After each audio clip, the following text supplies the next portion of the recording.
Nananatiling malakas ang bagyong Uwan na may international name na Fungwong habang ito ay kumikilos paakyat sa hilagang direksyon sa labas po yan ng Philippine Area of Responsibility o PAR. Ayon po yan sa Pag-asa ngayong Martes, November 11.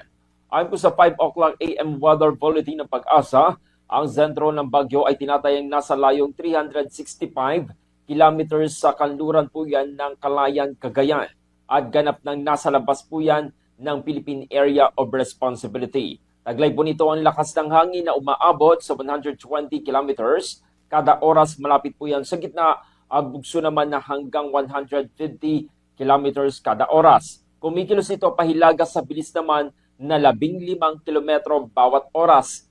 Malawak po ang sakop ng bagyo dahil ang malalakas na hangin ay umaabot hanggang 750 kilometers mula po yan sa gitna nito. Samantala, nananatiling nakataas pa rin po ang signal number 2 sa Batanes, Cagayan, kasama na ang Babuyan Islands, Apayao, Abra, Kalinga, ilang bahagi ng Mountain Province, Benguet, Ilocos Norte, Ilocos Sur at hilagang bahagi ng La Union.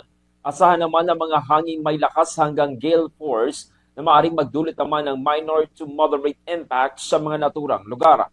Nananatili naman sa signal number 1 ang Isabela, kasama dito ang Quirino, Nueva Vizcaya, Aurora, ilang bahagi ng Central Luzon, kasama rin dito ang Metro Manila, Rizal, Cavite, the northern and western portions of Batangas. Kabilang dito ang Tui, Nasugbu, Lian, Calatagan, Balayan, Calacas City, Laurel, Talisay, Lemery, Agoncillo, San Nicolas, City of Tanawan, and Santo Tomas City.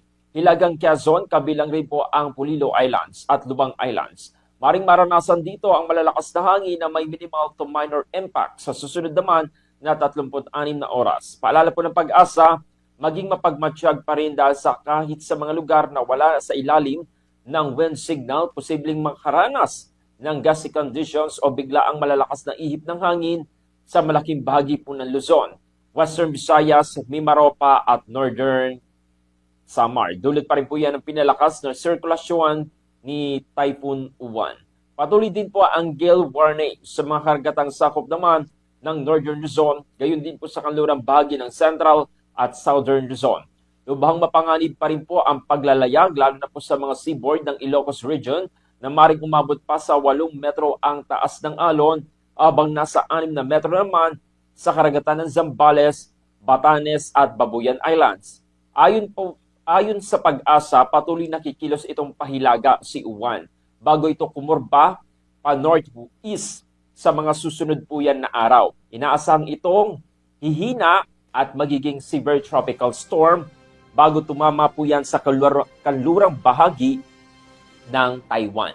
Posible rin itong muling pumasok sa Philippine Area of Responsibility pagsapit po yan ng Miyerkules ng gabi, habang tumatawid naman sa timog kanlurang baybayin ng Taiwan, bago tuluyang humina at maging remnant low o malusaw sa may Ryukyu Islands pagdating naman ng Biyernes.